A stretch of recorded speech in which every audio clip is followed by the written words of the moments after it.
கர்த்தருடைய பரிசுத்த நாமத்திற்கு மகிமுண்டாகட்டும். ஆண்டவராகிய இயேசு கிறிஸ்துவின் நாமத்தினாலே அன்பு கர்த்தருடைய பிள்ளைகளாகிய தங்கள் அனைவருக்கும் ஸ்வீட் ஊழியத்தின் சார்பாக வாழ்த்துக்களையும் ஸ்தோத்திரங்களையும் தெரிவித்துக் கொள்கின்றேன். சங்கீதங்களின் புத்தகம் 119 சங்கீதம் 92 வசனம். சங்கீதம் 119 வசனம் 92. உமது வேதம் என் மனமகிழ்ச்சியாயிராதிருந்தால் என் துக்கத்திலே அழிந்து போயிருப்பேன். உமது வேதம் என் மனமகிழ்ச்சியாயிராதிருந்தால் என் துக்கத்திலே அழிந்து போயிருப்பேன். அன்பு கர்த்தருடைய பிள்ளைகளே, கர்த்தருடைய வார்த்தை என்பது வெறுமனே நம்மை உற்சாகப்படுத்துவதற்காக சொல்லப்பட்ட வார்த்தை அல்ல.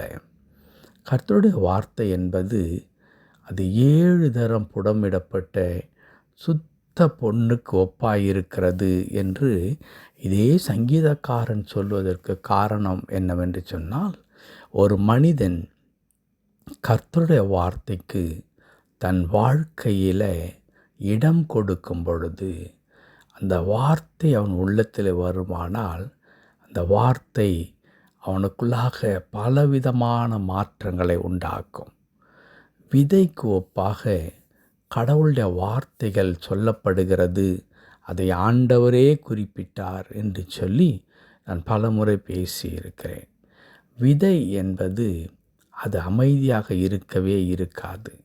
ஒரு நிலத்தில் அது பட்ட மாத்திரத்தில் உடனே அந்த விதை என்ன செய்ய ஆரம்பிக்கும்? வளர ஆரம்பிக்கும். அப்படி வளர்ந்து ஒரு பெரிய விருட்சமாகி அது அநேகரை திருப்திப்படுத்துகின்ற பல நன்மையாகிய கனிகளை அது கொடுக்கின்ற ஒன்றாக இருக்கிறது. அப்படித்தான் கடவுளுடைய வார்த்தை என்பது ஒரு மனிதனுக்குள்ளாக வரும் பொழுது அந்த மனிதனுடைய வாழ்க்கை மாறுகின்றதை நாம் பார்க்க முடியும். அன்பு கடவுளுடைய பிள்ளைகளே, அதை தான் இங்கே தாவீது அனுபவித்த பிறகு அவர் சொல்லுகிறார், உமது வேதம் என் மனமகிழ்ச்சியாயிராதிருந்தால். அப்படி என்றால் கர்த்தருடைய வேதம் தாவீதிற்கு ஒரு பெரிய மனதிலே மகிழ்ச்சியை கொடுத்திருக்கின்றது. காரணம் என்ன? அந்த கர்த்தருடைய வார்த்தையில் உயிர் இருக்கிறது. அந்த உயிருள்ள வார்த்தை ஒரு மனிதனுடைய உள்ளத்தில் புறப்பட்டு செல்லும் பொழுது அந்த மனிதனுக்கு மகிழ்ச்சியை, தைரியத்தை, சந்தோஷத்தை கொடுக்கின்ற ஒன்றாக அது இருக்கின்றது. அப்படி சந்தோஷத்தை கொடுப்பது மாத்திரமல்ல, அது அப்படியே நிறைவேறும் அந்த மனிதனுடைய வாழ்க்கையில். அது நிறைவேறும் பொழுது அந்த மனிதனுடைய வாழ்க்கை அப்படியே மாற்றங்கள் பெறுகிறதை நாம் பார்க்க முடியும். அன்பு கடவுளுடைய பிள்ளைகளே, கரவலாடுகளுக்கு புண்பதாக திரிந்திருந்த என்னை ஆண்டவர் இந்த சமஸ்த இஸ்ரவேலுக்கும் ராஜாவாக்கினார் என்று ஒரு இடத்துல தாவீது குறிப்பிடுவார். இது எப்படி நடந்தது? எங்கே நடந்தது? இது தாவீதுக்கு நன்றாக தெரியும். தான் வனாந்திரத்தில் ஆடுகளுக்கு பின்பதாக நான் தெரிந்து கொண்டிருந்த ஒரு இளைஞன். வாழ்க்கை என்றால் என்ன? ஆசபாசங்கள் என்றால் என்ன? கனவு என்றால் என்ன? ஒன்றும் தெரியாது.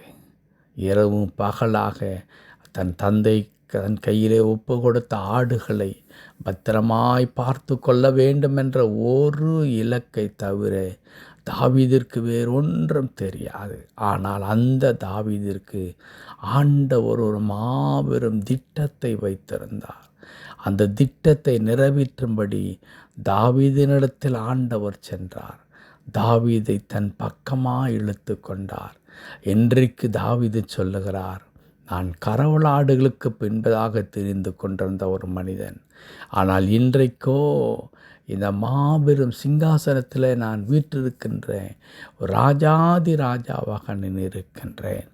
அதற்கு இவர் எடுத்துக்கொண்ட முயற்சிகள் என்ன? ஒன்றுமில்லை. கர்த்தர் சொன்ன வார்த்தை அப்படியே தாவீதின் வாழ்க்கையில் அது கிரியை நடப்பித்து தாவீதை அந்த இடத்திற்கு கொண்டு வந்து விட்டது.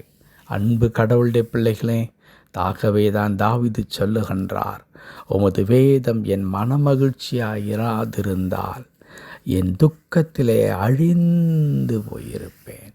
என் வாழ்க்கையில் ஏற்படுகிறதான போராட்டங்கள், என் வாழ்க்கையில் ஏற்படுகிறதான எல்லா விதமான கஷ்டங்களும் அப்படியே என்னை மூடி போடும், நான் அழிந்து போயிருப்பேன். ஆனால் கடவுளுடைய வார்த்தை எனக்கு மனதில் மகிழ்ச்சியை கொடுக்கிறதுனால, தைரியத்தை கொடுக்கிறதுனால, எனக்கு வாழ்க்கையில் ஏற்படுகிறதான எந்த துக்கமான காரியங்களும் அது என்னை ஒன்றும் செய்வதில்லை. ஆண்டவர் அதை மேற்கொள்வதற்கான வழிகளை, அதை ஜெயித்தெடுப்பதற்கான அந்த கிருபைகளை கர்த்தருடைய வார்த்தையின் மூலமாய் கொடுக்கின்றார். என்னை அமிழ்ந்து போகச் செய்யத்தக்கதாக அநேக பிரச்சனைகள் எனக்கு வருகின்றது. தாவீது அதை குறிப்பிடுகின்றார். நான் கொடிய விலங்குகள் கையிலிருந்து காப்பாற்றப்பட்டிருக்கிறேன், கோலியாத்தின் கையிலிருந்து காப்பாற்றப்பட்டிருக்கிறேன், தாவீதின் கையிலிருந்து காப்பாற்றப்பட்டிருக்கின்றேன். இப்படி அநேக காரியங்கள் சொல்லிக்கொண்டே போகலாம். இதெல்லாம் எப்படி நடந்தது? கர்த்தருடைய வார்த்தை. ஆண்டவர் சொன்னார், உன்னை நான் அரியணையில் அமரச் செய்ய போகிறேன். அந்த வார்த்தை நிறைவேறுவதற்காக எனக்கு வந்த எல்லா துன்பங்களும் அது தவிடுபொடியாக்கப்பட்டது. கர்த்தர் சொன்ன வார்த்தை இறுதியாக அது நிறைவேறிற்று. அன்பு கடவுளுடைய பிள்ளைகளே, நம்முடைய வாழ்க்கையில் கூட கர்த்தருடைய வார்த்தை மனமகிழ்ச்சியை கொடுக்கின்ற ஒன்றாய், தைரியத்தை கொடுக்கின்ற ஒன்றாய், நம்முடைய வாழ்க்கையை அது உந்தி தள்ளி முன்னேறி செல்வதற்கான ஒரு பலத்தை கொடுக்கின்ற ஒன்றாய் இருக்கிறது.